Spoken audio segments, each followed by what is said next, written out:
বাংলাদেশের বিরুদ্ধে ভারত ঠিক কতবার বিতর্কিতভাবে জিতেছে তার কোনো পরিসংখ্যান নেই। আম্পায়ারদের একটার পর একটা সিদ্ধান্ত ভারতের পক্ষেই গেছে। বাংলাদেশ ফিরেছে খালি হাতে। সেই ২০১৫ সাল থেকেই সবে শুরু। ২০১৫ বিশ্বকাপে বাংলাদেশ নিজেদের ক্রিকেট ইতিহাসে প্রথমবারের মতো কোয়ার্টার ফাইনাল খেলার যোগ্যতা অর্জন করে।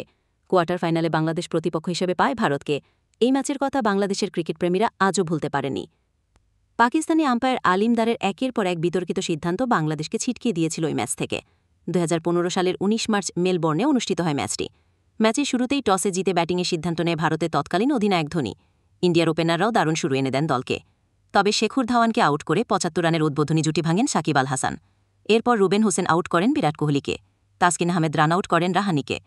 দ্রুতই কয়েকটি উইকেট পড়ে ইন্ডিয়া। তবে সুরেশ রায়নাকে নিয়ে সেই চাপ ভালোভাবে সামাল দিচ্ছিলেন রোহিত শর্মা। রোহিত শর্মা তখন সেঞ্চুরির দ্বারপ্রান্তে ৯৯ রানে ব্যাট করছেন। বল হাতে ছিলেন পেসার রুবেন হোসেন। রুবেনের ফুলটস বলে মিড উইকেটে ক্যাচ দিয়ে ২২ গজ ছাড়ছিলেন রোহিত। হঠাৎ আম্পায়ার আলিমদারের কল, নো বল। এরপর রোহিত শুধু সেঞ্চুরি করলেন না, ১৩৭ রানের ইনিংস খেলে বাংলাদেশকে ৩০৩ রানের বিশাল টার্গেট ছুড়ে দিলেন। ভারতের পাহাড় সমান লক্ষ্যে জবাবে ব্যাট করতে নেমে ৩৩ রানের মধ্যে ২ উইকেট হারিয়ে বসে বাংলাদেশ। এরপর ব্যাটিংয়ে আসেন মাহমুদুল্লাহ রোকন। ওই বিশ্বকাপটা মাহমুদুল্লাহ স্বপ্নের মতো যাচ্ছিল। সেই মাহমুদুল্লাহ রোকনকেই বিতর্কিত আউট দেন আম্পায়ার। মোহাম্মদ শামির বলে তুলে মারতে গিয়ে বাউন্ডারি লাইনের একেবারে কাছে শিখর ধাওয়ানের হাতে ধরা পড়েন রিয়াদ। মাঠের আম্পায়ার কোনো রিপ্লে না দেখেই আউট দিয়ে দেন। কিন্তু টিভি রিপ্লেতে দেখা যায় ধাওয়ানের পা বাউন্ডারি লাইনে লেগেছিল। এরপর বাংলাদেশ ১৯৩ রানে অল আউট হয়ে ১০৯ রানের ব্যবধানে ম্যাচটি হেরে যায়। ম্যাচের পর আম্পায়ারদের এরকম সিদ্ধান্ত নিয়ে সে সময় সমালোচনার ঝড় উঠেছিল সামাজিক যোগাযোগ মাধ্যমে। পরে বাংলাদেশ ভারতকে ওয়ানডে সিরিজ হারিয়ে উপযুক্ত জবাব দিয়েছিল। বাংলাদেশ ভারতের মুখোমুখি দেখায় বিতর্ক সেখানেই শেষ হয়নি। ২০১৮ সালের এশিয়া কাপের ফাইনাল ম্যাচে বাংলাদেশ মুখোমুখি হয় ভারতের। এই ম্যাচে শুরু থেকেই দারুণ আত্মবিশ্বাসের সঙ্গে খেলছিলেন ওপেনার লিটন কুমার দাস। ক্যারিয়ারের প্রথম সেঞ্চুরিটাও তুলে নেন মাত্র ৮৭ বলে। একটু এগিয়ে এসে খেলতে গিয়ে মিস করেন লিটন। বলটি ধরে সঙ্গে সঙ্গে স্ট্যাম্প ভেঙে দেন উইকেটকিপার ধোনি।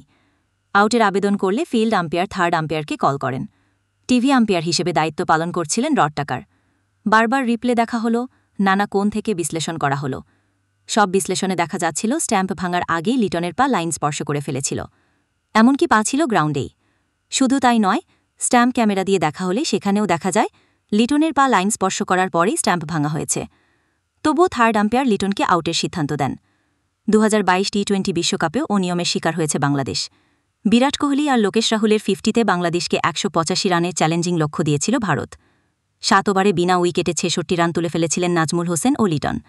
এর মধ্যে লিশনই ৫৯। এমন সময় অ্যাডিলেডের আকাশ বেয়ে নেমে আসে অঝোর বৃষ্টি। সেই বৃষ্টি বাংলাদেশের জন্য আনন্দের বার্তাও বয়ে আনে। কারণ ডিএলএস পদ্ধতিতে বাংলাদেশ তখন ১৭ রানে এগিয়েছিল।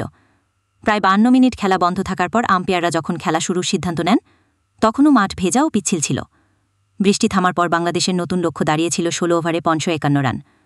কিন্তু বাংলাদেশ করতে পারে ১৪৫। ভেজা মাঠে পিছলে পড়ে গিয়ে রান আউট হন লিটন।